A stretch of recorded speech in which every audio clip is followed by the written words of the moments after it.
काय नेमका प्रकार? कोळीसवाडी पोलीस स्टेशनला हा गुन्हा दाखल असताना येथील हकीकत अशी आहे की दीपक शिंदे म्हणून हे पुण्याचे रहिवासी आहे आणि ते कल्याण येथे आले. त्यांना रॅन्डमली एका आरोपींनी फोन केला की आम्ही तुम्हाला नोटा बदलून देतो आहे, त्याच्याऐवजी तुम्हाला 2 लाख रुपये जास्तचे देणार.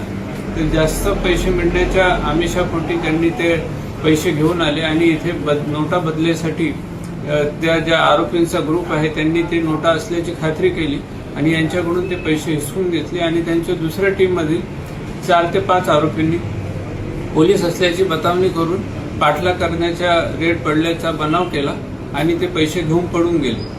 पोलिसांकडे जेव्हा फिर्यादीने माहिती दिली तर पोलिसांनी पुणे हायवेवरनं ह्या 5 आरोपितांना ताबडतोब ताब्यात घेतले त्यांच्याकडून आणि त्यांचे इतर साथीदार असे एकूण 9 आरोपितांना ताब्यात घेऊन त्यांच्या 2 गाड्या जप्त करण्यात आलेल्या आहे. 9 आरोपितांना अटक केलेली आहे आणि 2,36,000 रुपयाचा मुद्देमाल, मोबाईल असे सर्व ऐवज जप्त करण्यात आलेले आहे. हे सगळे आरोपी वेगवेगळ्या ठिकाणचे आहे, काही कल्याणमधले पण आहे आणि वेगवेगळ्या पोलीस स्टेशनला सगळ्या आरोपितांवर गुन्हे दाखल आहेत. एक संजय भोसले, सोमनाथ गायकवाड, गौसफ हुसेन, अरविंद जॉर्जर, उमाशंकर, शरद कुमार, नरेश पडू शर्मा, प्रदीप धनवे इतक्या आरोपींना या गुन्ह्यामध्ये अटक केलेली आहे आणि फारुक आणि सय्यद नावाचे आणि अजून 2 आरोपी असे 4 आरोपी अजूनही या गुन्ह्यामध्ये पाहिजे आरोपी आहेत.